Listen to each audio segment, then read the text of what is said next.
for 9.5 days. Most of my time was with the international edition, although I did test using an AT&T model as well. The international one is tested using an AT&T SIM card here in Southern California.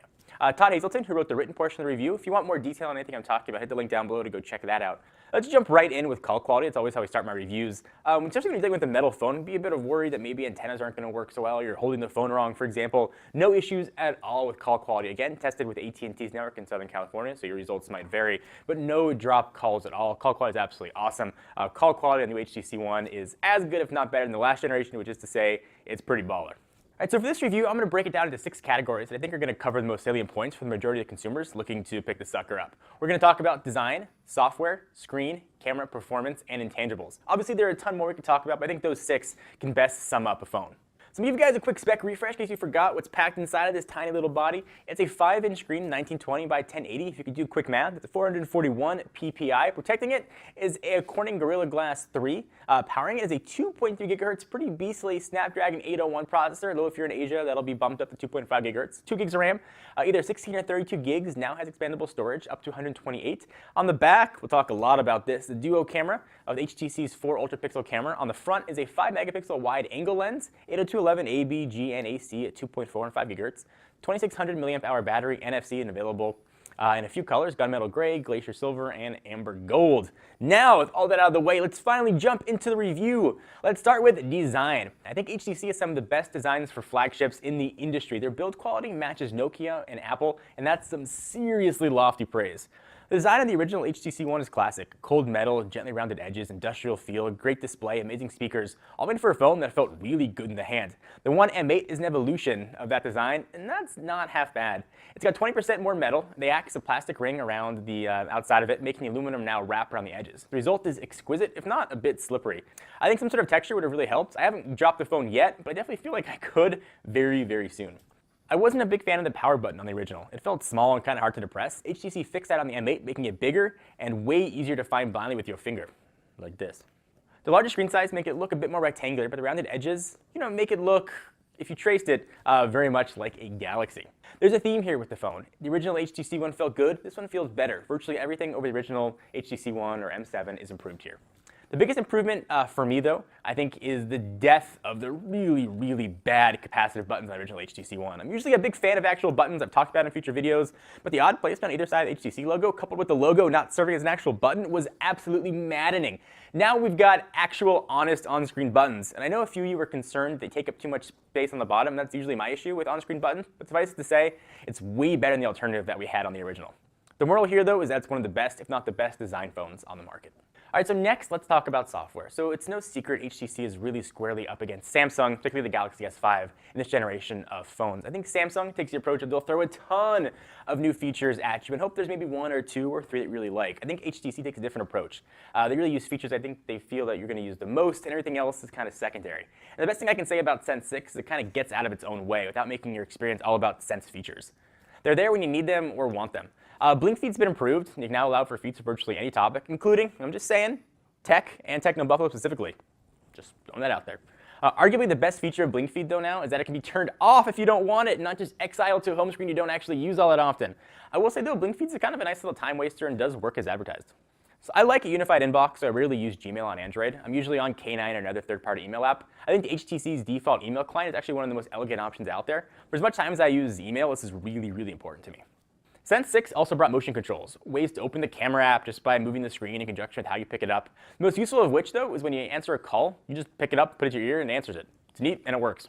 Most of the other motion controls I didn't really use, except for one that seems heavily influenced by LG's, and that's the knock feature. Double tap the screen to wake it up, super useful, works great, at least in our international unit. On the AT&T model we were using, it only worked about 70% of the time.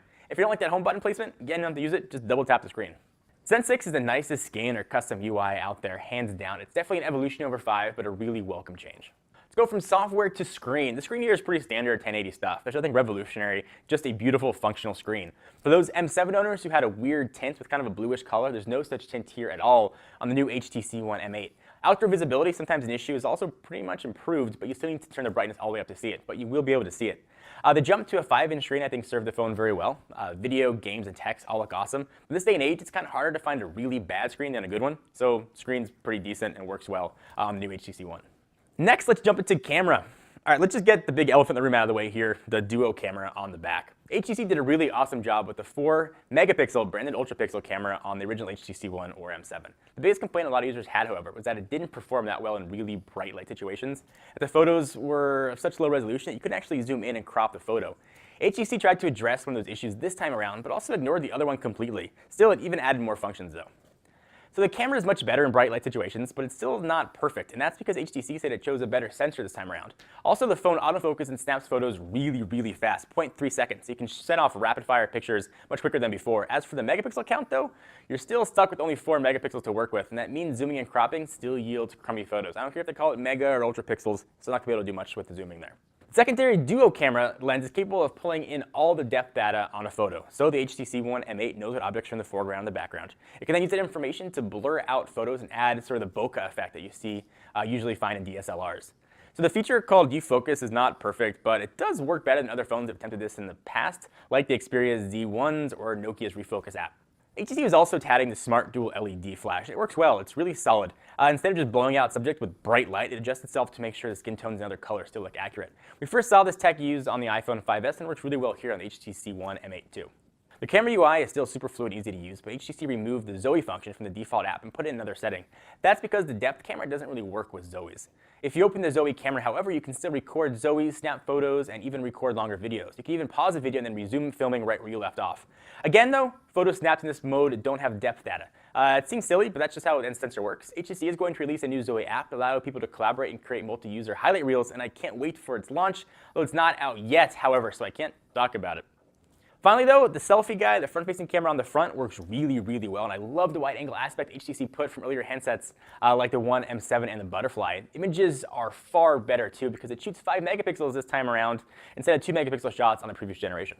So overall though, if you're chasing megapixels, then look for another phone. The HTC One M8 still takes great shots, and I've really enjoyed performance of the camera, save for some of the lower res shots. Also, lack of optical image stabilization might be an issue for some folks, but for me, once you pictures of my kids are out and about, the camera works really well and performed pretty awesomely. Next, let's jump into performance. Listen, it's fast. Between the Snapdragon 801, 2 gigabytes of RAM, anything from multitasking to games will be super easy.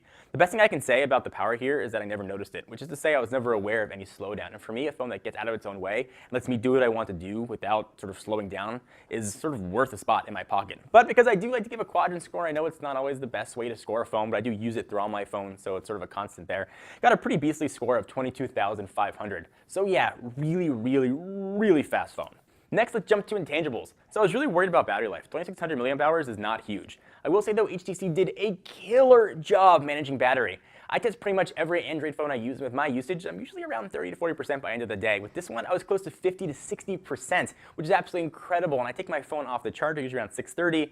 I've got about maybe 4 hours of phone calls. Usually it's on Wi-Fi at the office or the house. It goes back on the charger around 11 o'clock. I've got maybe 20 or 30 minutes of video watching, some games on there, heavy social media, 2 email apps pulling in every 5 minutes, so a lot of usage. That's really impressive. HTC did a really good job on battery life. They also added battery savings mode that actually shuts down auxiliary functions and vastly increases battery life even more to get down to that dreaded 5–10% level.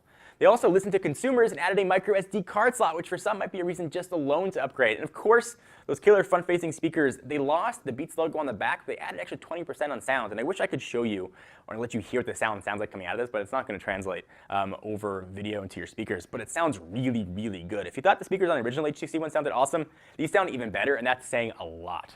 All right, so let's finally break this down. What's the final score on the new HTC One M8? It gets a really solid 9. I love this phone, and I would happily sign a 2-year deal for it, which is not something I say very often. It's a perfect example of skinned Android at its best. If you're looking at the best Android phone on the market right now, this is absolutely the best one to pick up. If you can compare this with the Nexus 5, I think you're going to get a really solid device. And of course, a Galaxy S5 is coming very soon, so competition is going to get fierce. But worry not if you want to pick up HTC's latest. It's going to serve you well for the next year and beyond.